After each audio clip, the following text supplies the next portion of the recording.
Survei Litbang Kompas menunjukkan dua tokoh masih memiliki elektabilitas tertinggi di Pilkada Jakarta. Lalu siapa yang berpeluang untuk duduk menjadi orang nomor satu Jakarta?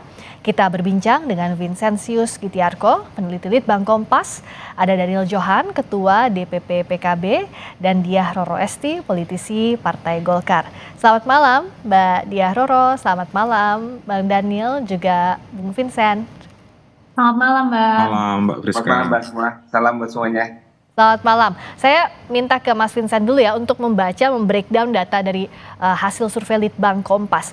Kalau Anies dan Ahok ini masih tinggi, salah satu faktornya kalau dari Litbang Kompas adalah pernah menjabat sebagai mantan gubernur Jakarta. Nah, sebenarnya bagaimana untuk melihat peluang yang lainnya? Misalnya apakah tingkat resistensi itu linier dengan peluang bisa menyaingi dua tokoh tersebut yang elektabilitasnya jauh sekali dibandingkan yang lain?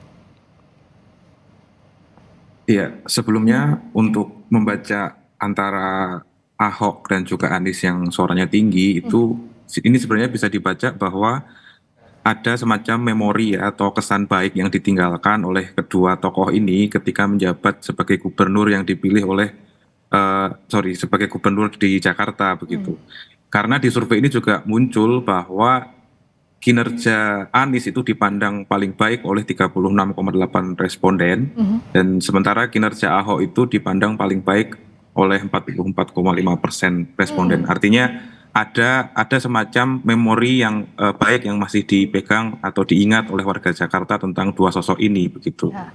Nah, kalau bicara resistensi tentu ini menjadi semacam alarm atau semacam catatan ya bagi semua kandidat yang akan maju bahwa ada potensi-potensi yang memang responden atau nantinya pemilih itu tidak akan memilih sosok tertentu gitu Mbak Friska kurang lebih ya. Nah, tapi artinya kalaupun dua nama ini kan Anies Ahok itu paling tinggi, meskipun resistensinya juga cenderung tinggi dibandingkan misalnya Ridwan Kamil yang jauh juga meskipun di peringkat ketiga 8,5%, tapi resistensinya paling rendah. Bagaimana melihat ketimpangan ini kalau dari Mas Vincent atau perbandingan ini?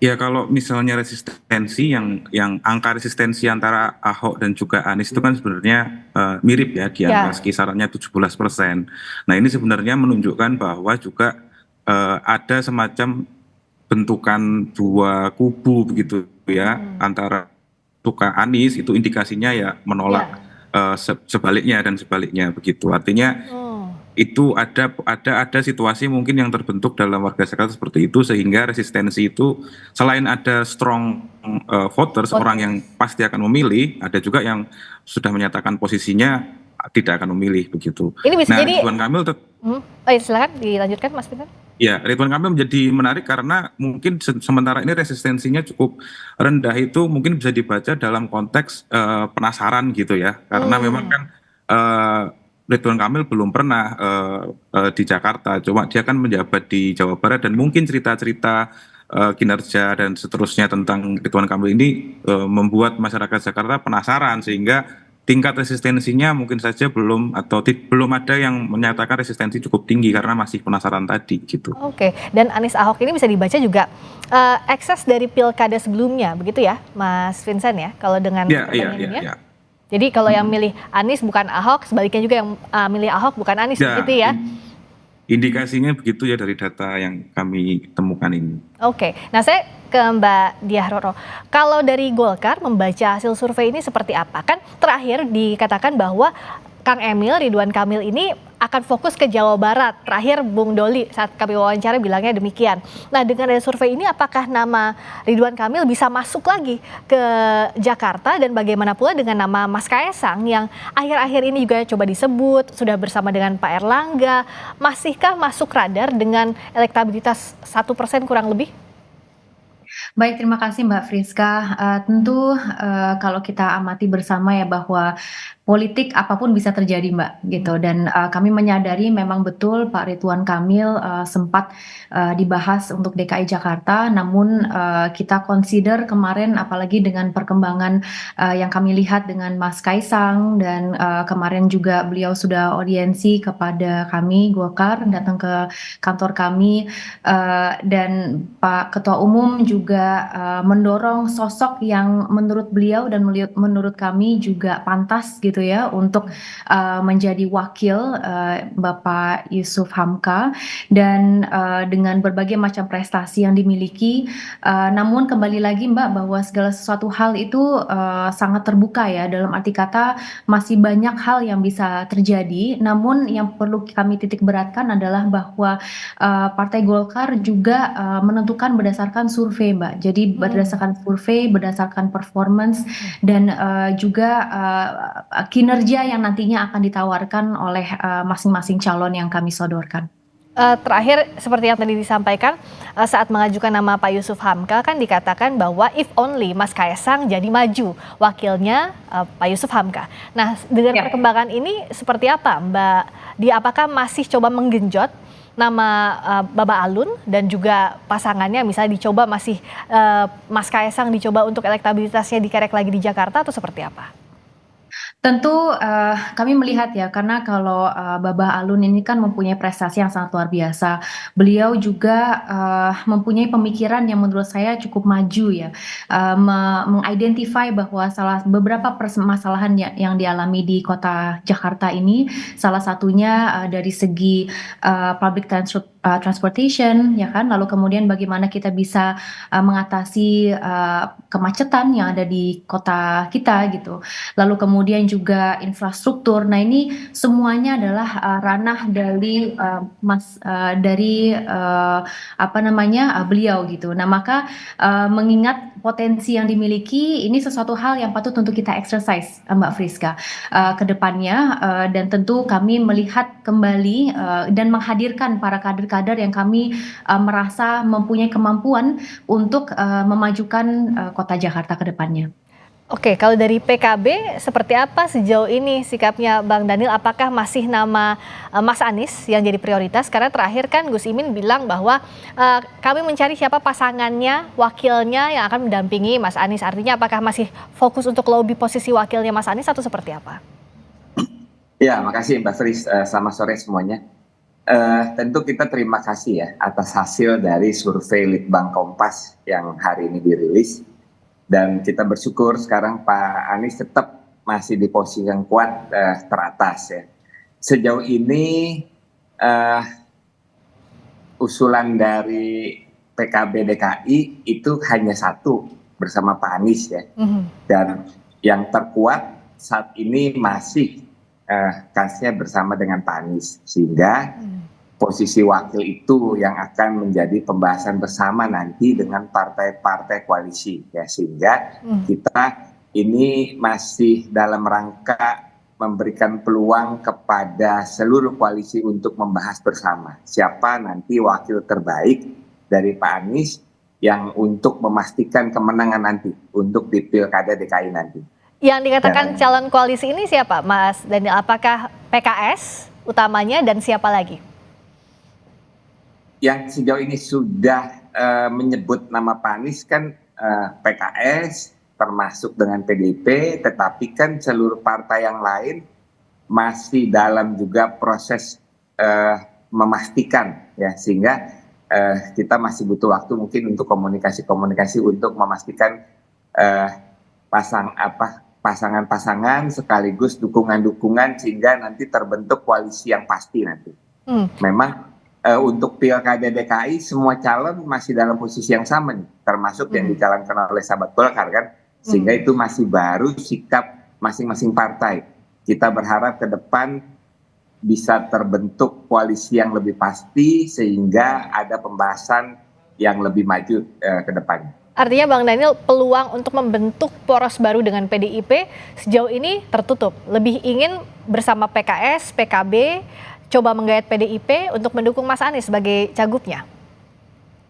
Kita sangat terbuka kok dengan PDIP, bahkan termasuk dengan Golkar. Ya. Kalau misalkan tidak terwujud Mas Kaesang misalkan dengan Bapak Alun, bisa saja nanti Pak Anies dengan Bapak Alun. Nah, yang penting kan dibahas dengan baik bersama koalisi, dan koalisi bersama-sama menganggap itu menjadi pasangan yang terbaik.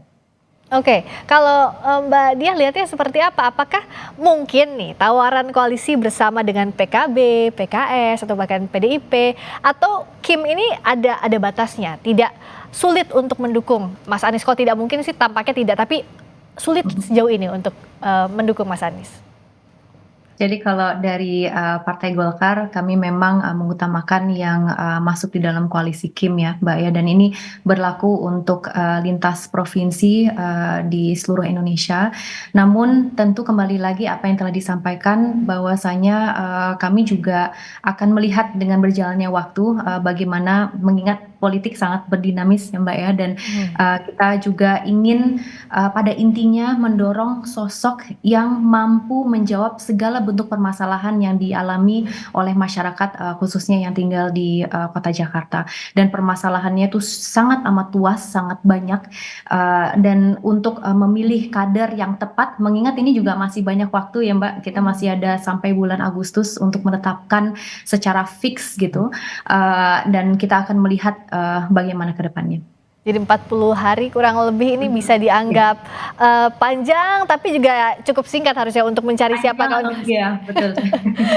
Kalau dari Mas Vincent nih, kalau lihat dari tadi yang disampaikan oleh Bung Daniel misalnya, bahwa kalau dari koalisi, calon koalisinya PKB, PKS misalnya, atau coba menggait PDIP, itu masih Mas Anies. Tapi kalau dari Golkar bersama Koalisi Indonesia Maju ini masih mengeksersis sejumlah nama, termasuk Mas Kaesang juga Babah Alun. Nah, sebenarnya kalau dari survei ini kan dilakukannya Juni ya Mas ya, Mas Vincent.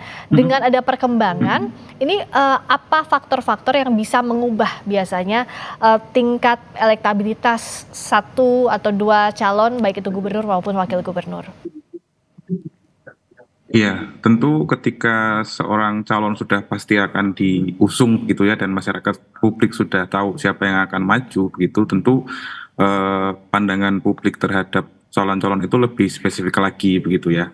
Nah, khusus di Jakarta tentu apa yang dibawa oleh masing-masing kandidat ini tentu akan dilihat oleh masyarakat di Jakarta.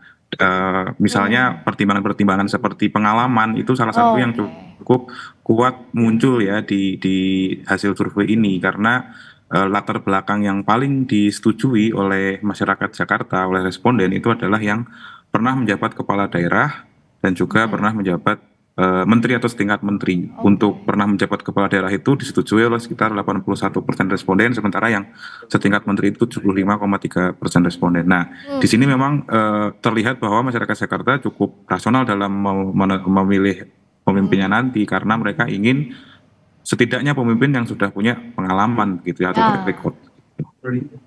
Oke, jadi track recordnya dilihat ya oleh pemilih rasional Jakarta. Nah, Mbak Diah, apakah soal pengalaman ini calon-calon yang sejauh ini digodok oleh Golkar, misalnya Mas Kaesang, Babah Alun, itu sudah masuk kriteria berpengalaman atau tidak? Karena kan untuk jadi kepala daerah belum ya sejauh ini. Seperti apa Mbak Diah? Baik, kalau kita melihat sosok seperti yang pertama Babah Alun ya, beliau kan juga mempunyai track record yang cukup ekstensif, terkhusus ketika kita berbicara mengenai sektor infrastruktur. Banyak sekali pemikiran-pemikiran beliau yang ingin sekali untuk mengatasi permasalahan kemacetan yang dialami di kota Jakarta, lalu kemudian berbagai macam bentuk public transportation, MRT, LRT, dan Transjakarta. Banyak sekali pemikirannya yang beliau ingin memajukan sektor ini agar kemudian tidak terjadinya jalan besar yang kondens gitu ya, yang terlalu ramai padat dengan mobil, dan bagaimana kita bisa gaya hidup kita itu bisa kita normalize dengan menggunakan transportasi umum. Nah, ini juga menjadi salah satu hal, belum lagi hal-hal lainnya gitu ya Mbak ya. Jadi kalau dari segi profesional ya, latar belakang itu sangat amat jelas. Ketika kita berbicara mengenai tadi disebut Kang Ridwan Kamil juga, itu udah jelas juga track recordnya seperti apa. Beliau pernah menjabat sebagai gubernur, dan dalam bentuk inovasinya sudah tercantum lah, kita bisa melihat bagaimana memajukan wilayah itu gitu. Dan kalau kita berbicara mengenai Mas Kaesang, walaupun bisa dibilang relatively new, tapi sebagai bagian dari generasi penerus bangsa ya, sebagai kaum muda muda yang mempunyai gagasan dan melalui kepemimpinannya sebagai Ketua Umum PSI, beliau juga menunjukkan bagaimana mengedepankan leadership di dalam internal PSI-nya. Kita melihat juga karena kemarin sempat audiensi dengan Golkar, nilai-nilai seperti itu kami rasa sangat amat penting untuk kita junjung ke depannya, dan mengingat bahwa ini sama aja kayak nyari jodoh, Mbak. Kalau misalnya berpasangan ini kan yang pertama cocok atau tidak, Ya. lalu kemudian apakah bisa saling melengkapi gitu. Mungkin yang kurang di calon gubernurnya bisa diisi oleh wakil gubernurnya dan vice versa gitu. Jadi kita menikmati proses pencarian jodoh ini agar kemudian kita mampu untuk mengedepankan pembangunan yang terbaik untuk Kota Jakarta. Nah, kalau Bang Daniel, gimana proses lobby yang berlangsung saat ini, terutama kalau PKB dan partai lain pasti ingin mendapatkan kotel efek maksimal dengan jadi wakilnya Mas Anies kalau misalnya ingin mencalonkan sebagai wakil gubernur. Nah, sejauh ini seperti apa proses lobbynya dengan PKS misalnya yang sudah mencalonkan Anies Sohibul, sudah declare Anies Sohibul Iman? Ya, sejauh ini semua sedang berjalan ya, meskipun beberapa minggu yang lalu masih agak cair, tetapi kita berharap ke depan karena awalnya itu kan semua menganggap waktu masih banyak nih, meskipun sekarang tinggal 40 hari ya, makin ke depan waktu akan semakin singkat. Kita meyakini makin dekat waktu tentu pembahasan nanti akan semakin solid. Tadi kita melihat Pak Ahok juga masih tinggi ya. Nah, sehingga nanti pasangan misalkan dengan Pak Anies dengan calon wakil yang dari PDIP juga kami anggap itu juga sesuatu yang menarik, sesuatu yang memberikan nilai tambah bagi kemenangan pencalonan Pak Anies nanti ya. Jadi dua kekuatan antara yang menjadi kekuatan utama Pak Anies di Jakarta Timur, Jakarta Pusat Selatan bisa diimbangi dengan kekuatan di Jakarta Barat dan Utara.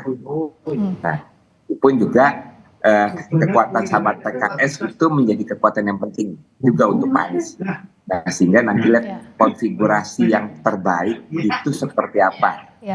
Mudah-mudahan tadi Mbak Dia udah bilang ini masalah jodoh, yang kita harap bukan cinta buta, tetapi cinta yang membawa kebaikan untuk masyarakat Jakarta nanti. Bagaimana jangan cinta buta, tapi memang susah ya, susah-susah gampang ya cari jodoh ini untuk menentukan wakilnya apakah disetujui juga oleh partai politik. Nah, kalau Mas Vincent sebenarnya apa yang membuat Jakarta ini berbeda untuk dibaca secara politik begitu? Karena kan kalau daerah lain misalnya sudah misalnya dari kapabilitas atau dari pengalaman saja. Tapi kalau di sini kan ada bagaimana formasi dari koalisi yang akan mengusung masing-masing calon, termasuk juga tidak ada yang punya golden ticket untuk di Jakarta, Mas Vincent. Iya, memang Jakarta ini cukup menarik kalau juga dilihat dari sisi masyarakatnya kan ya. Artinya pemilih di Jakarta itu bisa dipandang juga kembali ke hasil survei ya. Sebenarnya sangat-sangat praktikal untuk juga melihat permasalahan yang harus diselesaikan oleh kepala daerahnya gitu ya. Artinya selain juga melihat latar belakang calon, juga bagaimana pasangan itu dibentuk atau juga partai yang mengusung, tapi sisi praktis masyarakat Jakarta ini mungkin juga perlu diperhatikan dan juga bisa menjadi salah satu program yang ditawarkan oleh kandidat gitu misalnya ya. Karena dari survei ini misalnya masyarakat Jakarta tuh masih bergulat dengan 3 masalah laten ya yang khas kota gitu ya, khas kota besar gitu. Seperti misalnya dari kita juga menanyakan kan ada sejumlah indikator yang kita tanyakan ketika masyarakat Jakarta mengevaluasi pemerintah daerahnya. Nah, ternyata masalah kemacetan itu masih mendapatkan skor yang relatif rendah begitu ya. Artinya masalah kemacetan lalu diikuti soal polusi udara dan ditambah dengan kriminalitas itu masih menjadi sebuah indikator juga ketika misalnya ada calon yang sudah terbentuk, lalu apa sebenarnya sisi program praktis yang bisa dilihat oleh masyarakat Jakarta untuk mengatasi masalah-masalah laten ini, itu Mbak Priska ya. Jadi ini menjadi sangat khas pemilih masyarakat kota gitu ya. Mungkin di wilayah lain yang tidak sebesar Jakarta ukuran kotanya mungkin situasinya akan beda gitu. Kalau Bang Daniel melihat Artinya kalau dengan tadi komunikasi politik yang sudah dibangun, kemungkinan besar ada 2 poros di Jakarta, PKB, PKS, PDIP dengan Kim. Apakah tergambar sementaranya seperti itu sekarang, Bang Daniel? Ya, sejauh ini itu baru asumsi ya. Tetapi kan agak sulit diprediksi karena memang belum ada satu partai pun yang secara fix sudah bisa punya tiket untuk maju. Ya, koalisi yang terbentuk belum secara final, tetapi masih cair. Nah, tetapi ya banyak orang, banyak pengamat memprediksi seperti itu akan ada 2 calon. Dan kita menyambut calon apapun yang terjadi nanti, dan kita meyakini nanti calon yang diusung oleh PKB itu mungkin yang terbaik. Kalau dari Mbak Diah gimana melihatnya? Apakah potensi head to head dengan Mas Anies ini yang disiapkan oleh Kim salah satunya? Yang paling pentingnya itu? Tentu kami kita berproses, Mbak. Jadi kita betul-betul menikmati proses tadi hingga nanti penentuan akhirnya siapa yang final yang akan kemudian tertera sebagai calon gubernur dan juga wakil gubernur.